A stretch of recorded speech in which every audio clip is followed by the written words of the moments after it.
Once in the jagged Craggle Rock Mountains lived a dragon named Barnaby. Now, dragons are usually famous for three things: hoarding gold, breathing fire, and being generally messy. But Barnaby was different. Barnaby was a Cleanosaurus. While other dragons spent their afternoons napping on piles of dirty coins, Barnaby spent his morning polishing his scales until they shone like a disco ball.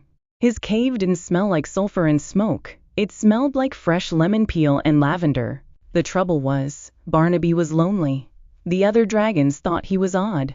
"Barnaby," the great Cinderbreath would roar, "why are you scrubbing that stalactite? You're supposed to be terrifying the village." Barnaby would just sigh, adjust his tiny polka dot apron, and say, "I can't terrify anyone today, Cinderbreath. There's a smudge on the ceiling that's simply haunting me."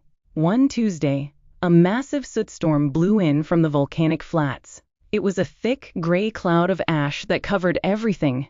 The green trees turned gray, the blue lake turned gray, and worst of all, the fairies of Flowerfield were trapped. Their delicate wings were so heavy with soot that they couldn't fly. They were stuck on the ground, shivering under toadstools. The other dragons just went to sleep, but Barnaby knew this was his moment. Barnaby scrambled down the mountain. He saw the fairies huddled together. Usually, a dragon's breath is a roar of flame, but Barnaby had been practicing something else. He took a deep breath, so deep his belly puffed out like a balloon, and instead of a roar, he let out a magnificent, gentle "whew."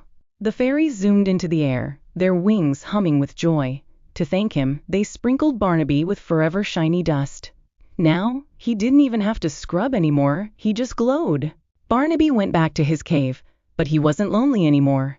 Every Sunday, the fairies would visit to help him organize his pebble collection, and the other dragons finally realized